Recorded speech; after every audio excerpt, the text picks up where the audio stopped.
पहली बार ट्रंप और नेतन्याहू के बीच मतभेद खुलकर सामने आ रहा है। ये पहली बार है। ट्रंप ने अपने पोस्ट में लिखा कि इजरायल ने ईरान के गैस फील्ड को निशाना बनाया और इजरायल के इस हमले की अमेरिका के पास कोई जानकारी नहीं थी। ट्रंप ने कहा कि कतर इस हमले में किसी तरह से शामिल नहीं था, लेकिन ईरान ने इंतकाम की आग में कतर के गैस प्लांट को निशाना बनाया। ट्रंप ने यह भी दावा किया कि इजरायल अब आगे ईरान के पार्स गैस फील्ड पर हमला नहीं करेगा, उसे निशाना नहीं बनाएगा। ट्रंप ने कहा कि ईरान ने अगर कतर पर फिर हमला किया तो अमेरिका बहुत तगड़ा जवाब देगा।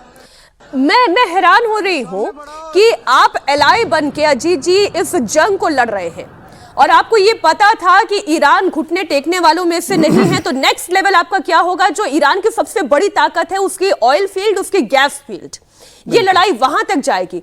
और अब अगर इजरायल हमला कर रहा है और ट्रंप ये कह रहे हैं कि उन्हें नहीं पता था, तो शर्मनाक है। कैसे नहीं पता था? आप दुनिया के सबसे बड़ी सेना के सुप्रीम कमांडर हैं, आप कहते हैं कि आपके पास सारी ताकत है। वो झूठ बोल रहे हैं, बिल्कुल झूठ बोल रहे हैं भाई। उनको सारी जानकारी होगी। सॉरी, मैं आपको इंटरप्ट कर रही हूं, लेकिन क्या डोनाल्ड ट्रंप डर गए हैं?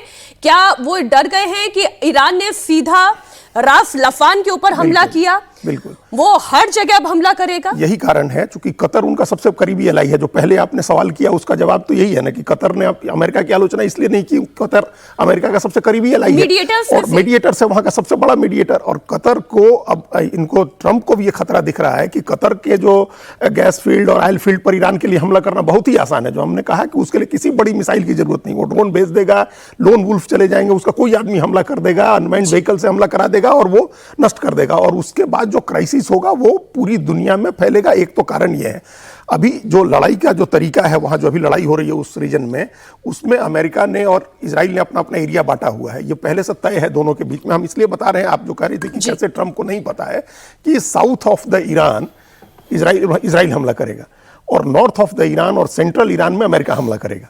ये उनका तय है, चूंकि स्ट्रेटेजिकली जहां से अमेरिका हमले कर रहा है, अपने जो उसके जंगी युद्धपोत खड़े हैं जहां से वो अटैक करेगा, उसके रेंज में सेंट्रल और नॉर्थ ईरान आता है और साउथ ईरान पर अमेरिका के इजराइल की रीच है। अगर तो फिर ये जहां स्थित है, जिस ज्योग्राफिकली जिस इलाके में, क्या अमेरिका को पता नहीं था कि वो इजराइल की रीच में है?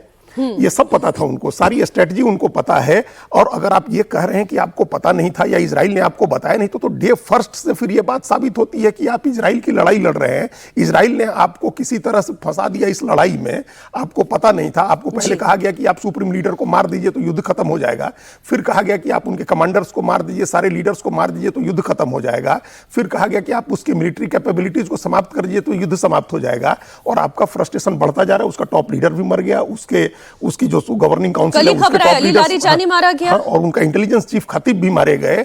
और उसके बाद आप कह रहे हैं कि 100% मिलिट्री कैपेबिलिटीज भी समाप्त कर दी और इसके बावजूद ईरान आपके सामने सरेंडर नहीं कर रहा है।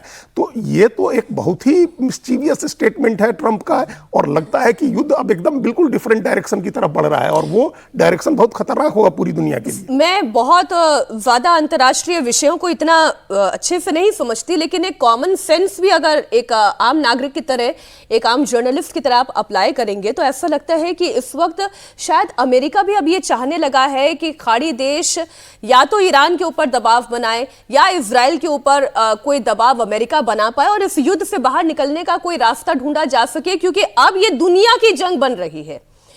क्योंकि मैं इसे बहुत पीछे नहीं ले जाना चाहती, लेकिन कोविड के समय में भी क्या था कि आप कम से कम घर में बंद थे, आपका चूल्हा जल रहा था, आप खाना खा सकते थे, आपके पेट तक बात नहीं आई थी, आपकी थाली तक बात नहीं आई थी।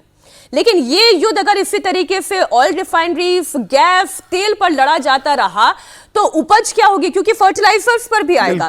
उपज क्या होगी? ट्रांसपोर्टेशन कैसा होगा? आपके घर में खाना कैसे बनेगा? सारी लड़ाई वहां तक आकर टिक जाएगी। इसलिए अब तो दुनिया को इसमें हस्तक्षेप करना चाहिए और भारत को भी इसमें हस्तक्षेप करना चाहिए। प्रधानमंत्री नरेंद्र मोदी को बात करनी चाहिए। अब वो कैसे करते हैं, ये डिप्लोमेसी कैसे काम करती है, लेकिन इस जंग को अब खत्म होना चाहिए।